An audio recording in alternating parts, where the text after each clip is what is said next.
In this video, we will have a simple brief presentation for the electromechanical energy conversion system. So let's start. To analyze the electromechanical energy conversion system, we will use the law of conservation of energy, which is input electrical energy equal the output electrical energy plus stored energy and the dissipated energy. The electromechanical system dissipated energy is classified into three types: ohmic, iron, and mechanical or friction losses. So we can rewrite the law of conservation of energy as follows: Win, which is input electrical energy, equals W mechanical, which is output mechanical energy, plus W field, which is the energy stored in form of magnetic field, plus W mechanical, which is energy stored in the mechanical system, and we have our dissipated energy losses then.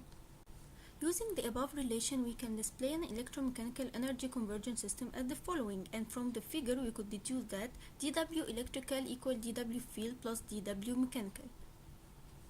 To further understand this principle in detail, take this simple energy conversion system that has no motion. We will examine what happened to the stored energy once we will change the variable resistance R. Upon decreasing R by a factor of 2, current will increase exponentially until it reaches the value that makes it inversely proportional with the change in R ideally. In this power graph, ohmic power loss will drop suddenly at the moment R decreased, then will increase exponentially until it reaches the value that makes it inversely proportional with the change in R ideally. As for the input power, it will replicate the current behavior and rise exponentially with R's decrease. Notice that the input power is greater than the output power in duration dt, but where did the power go? This is the stored power in the magnetic field produced due to change in current resulted from change in resistance. Similar to the power graph, as the R decreases, Win and W ohmic increases, but before they reach the steady state, they are not equal, so the difference is manifested in form of W field.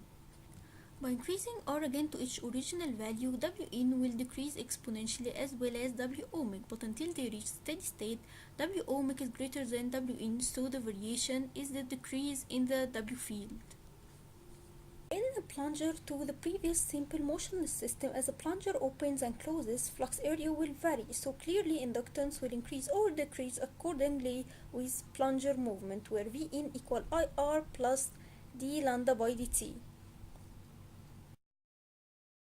Using mathematical theorems, we finally deduce that Vin.I.dt equal I squared R dt plus I di d lambda by di plus I dx d lambda by dx. So we can rewrite the above equation in terms of energy balance, which is dWin equal dW ohmic plus dW field plus dW mechanical. We will now take a simple fundamental linear singly excited system. As we see here, we have spring, plunger, two arms, coil, and a current switch. As the current flows through the coil, the magnetic field is set up. This magnetic field in the right arm pulls the plunger towards itself. If the current is large enough, the arm will exert a force on the plunger large enough to overcome the force of the spring. Hence, the spring on the plunger expands and moves towards the arm. When the current through the coil is turned off, the magnetic field becomes zero. Hence, the force is exerted by the arm on the plunger is zero, and the spring pulls the plunger to its original position. I hope you all enjoyed this video. Thank you for watching and have a nice day.